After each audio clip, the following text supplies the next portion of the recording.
Has heard of cloud computing? Who's actually heard of that concept?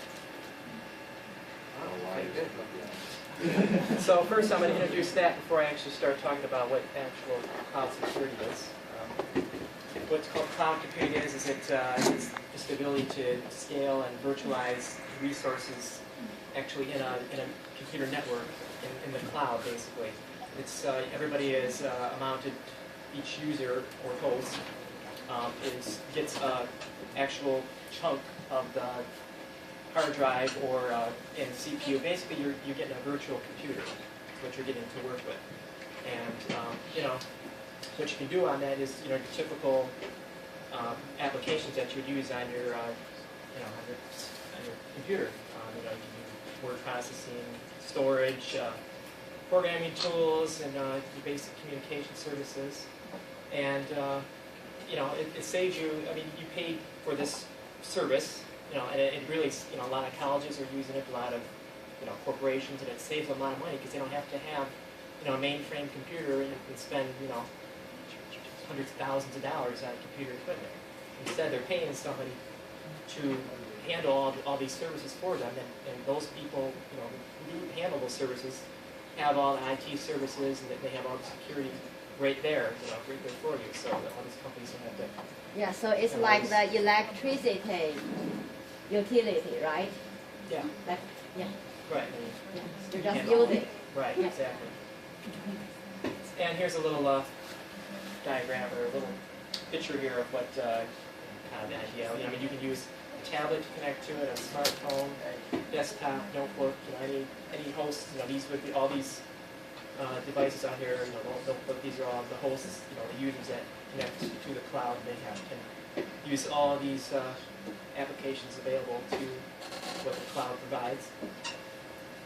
So again, what do we mean by virtualize? It's just basically you get a virtual computer inside the cloud, and it decouples the software from the hardware, which can simplify many aspects of computing. The physical constraints are removed, and it just brings a lot of greater flexibility to the services that the cloud will provide.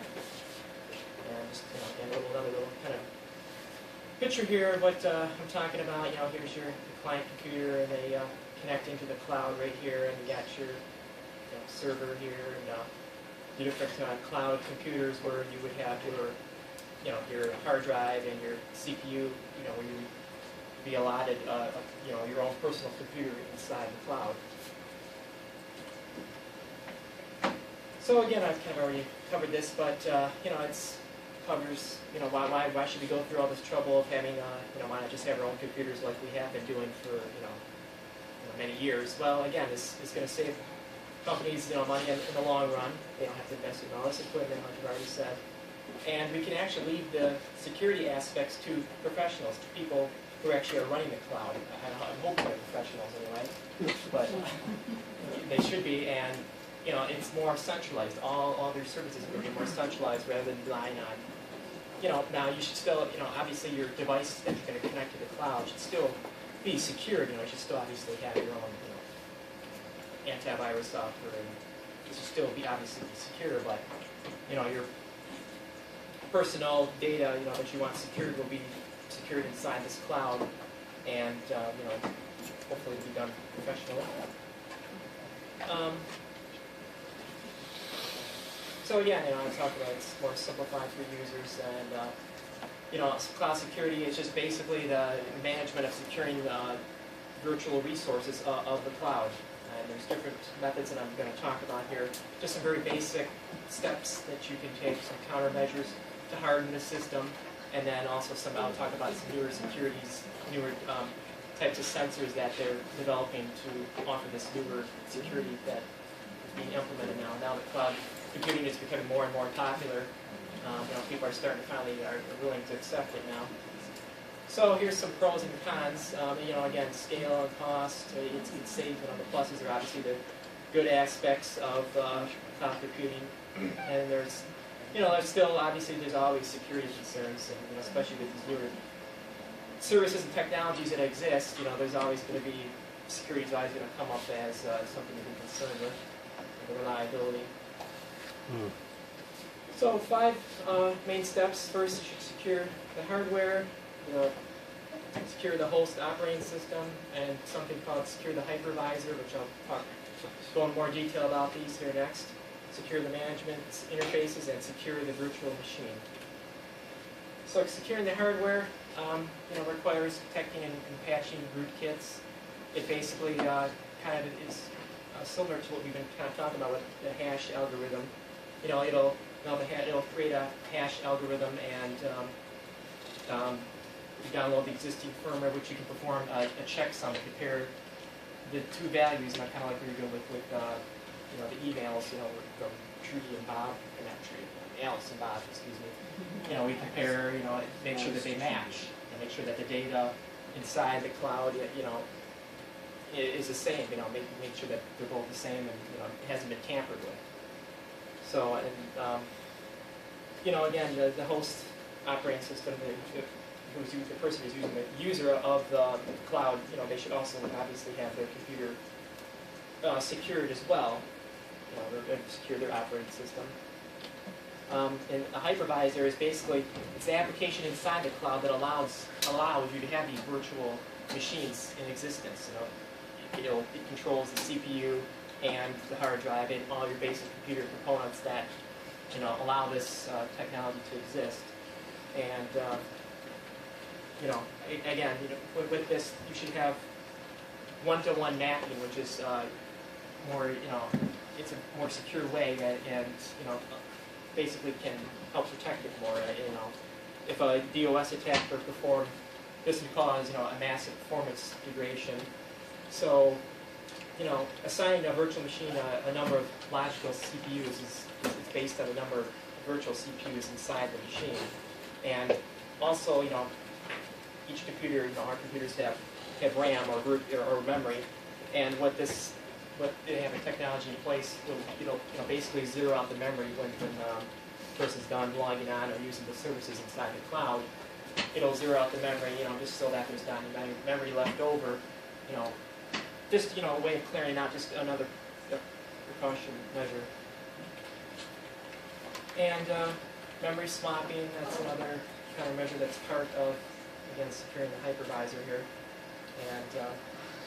and not allowing anyone to be as a super user, basically built-in auditing functionality, just to ensure files are not accessed, remove, control access to the network. There actually are virtual switches that are being created to increase the functionality and security, and firewalls are also being implemented now into the virtual switches. Secure access to the disks, and ensure that there's backup tools in place, obviously, to in case something happened with the cloud. It's not a perfect system. And securing the management interfaces. Basically the specific hosts and the virtual machines, to make sure they're secured, and groups should be created instead of user roles. I think that's actually what we were doing in our last lab, 410. We were controlling the different, we were creating permissions from different groups. So you should make sure that those are controlled to the certain groups that you want to have access to the machine. And just finally, we're just securing the virtual machines. No one else should have access to the virtual machine except for the owner of the actual computer, their own little computer that they're renting out, basically. And hardening down the operating system inside the virtual computer, is what steps need to be taken to protect the console. So there's still some similar vulnerabilities that you would have with your typical network. Weak access control, rootkits. There's still some typical common vulnerabilities. Intercepting the data sent from the client to the server, intercept and spoof the reply from the server, and launching DOS attacks. These are all still, vulnerabilities that are still in existence with your typical common networks, and obviously still with, cloud computing still is a network, so it's still going to have your typical vulnerabilities. So now they're implementing various new securities now that this is becoming more and more of a common type of service now. So They're creating various sensors and detectors that look for viruses and intrusions, changes to the normal operating system, and reporting any changes that might indicate a high risk. Watching CPU activity, input-output patterns, memory usage, and suspicious behavior. And these sensors can actually throttle back the CPU or stop all input-output devices in case there is some type of in case the sensor detected some type of attack. It may be some malware or some type of different threat.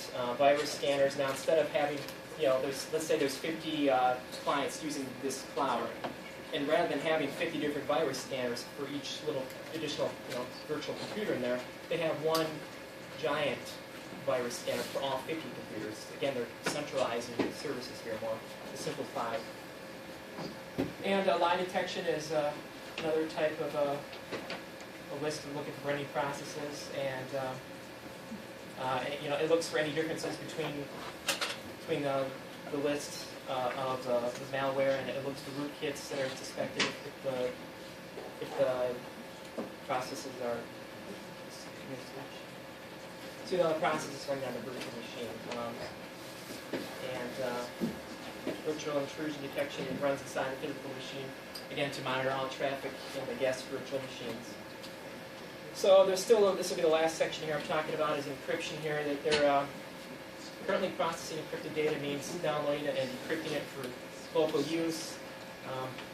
They may be uploading, then they have to upload the results. There's just a lot more processing involved with encrypted data, so they're trying to simplify the processing of encrypted data and perform certain operations on the data without encrypting it, but it's still many years away. It's still in the developing process. And there's just still some gray areas. There's services that provide proof of storage, which the cloud provider needs to ensure the client that their data is, being stored and not being wiped away. Which, can prove to the client that the data was not tampered with. So there's still some gray areas that there's still a lot of people who are still unsure about the idea of using cloud computing. So to sum things up here, cloud computing has many computing applications are all centralized for the host. The cloud will save consumers and corporations money. The cloud is accessed through the internet, and of course that's going to introduce some vulnerabilities. And the good news is that they are still developing many techniques and technologies to combat these vulnerabilities. So, any questions? I have a question. Sure. So, in the market, is there any service provider available to provide cloud computing service? I know Microsoft had some items. I know they are developing some technology. Do they provide a service? As the service provider. Sure.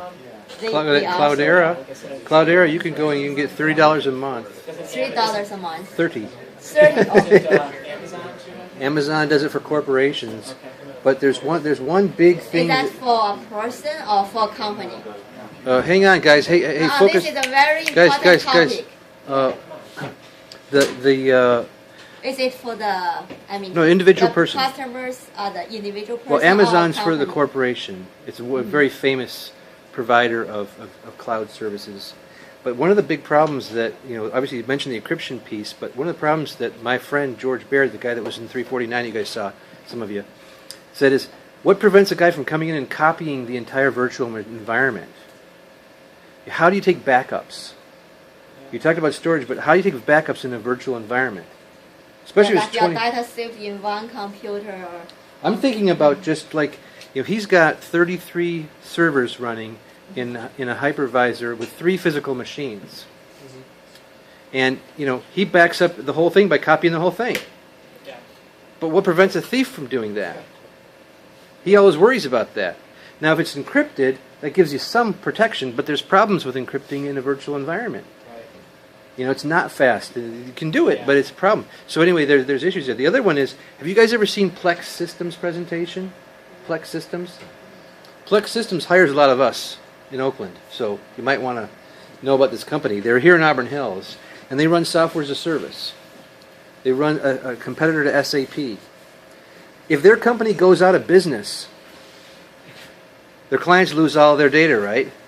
They actually have a contract with their clients that their clients can buy up all their assets and create a cooperative. Because what if the company goes out of business? They're going to your computer. We need to buy insurance. Where are the backups? No. If the company goes out of business, where's your backups? Where's all this cloud security? Well, they should have to provide that to the user. I mean, If they're out of business, well, there should be some contract or something developed. I'm just saying that when you're looking, this is a technical class. This is information security practice. This is an information security business. So but I'm raising the point that there's a technical consideration to be made about where are my backups? That's a security issue.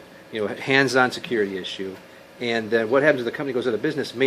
That's a business issue. But where's my stuff? If you say to me, well, they should have this. Well, what if they don't? Right? Yeah, that's people should be nice. What if they aren't? Right? People shouldn't commit crimes. What if they do? Right. They do. And in security, we worry about that sort of thing. We deal with the situation when they do commit crimes, when they don't show up for meet their responsibilities. We're supposed to give protection on that. So this is a great topic. Well, I mean, the users should be able to have a way to make a backup of all their own data themselves too. I'm sure it's possible. Then let's suppose I say, you know what, I'm going to have them take care of everything, You will right? take care of I'm going to pay $30 a month. Oh, they went out of business. Where's my data? Well, you have to do that. Well, if I have to do that, what am I paying you $30 a month for? Yeah, exactly. You know what I'm saying? I mean, you can't totally let go of your individual responsibility for security, cloud or no cloud. Right. Well, yeah, then that's what I said. You still have to. Yeah, you did. You said that absolutely. Yeah, I'm just raising the point. Nice going. Very good.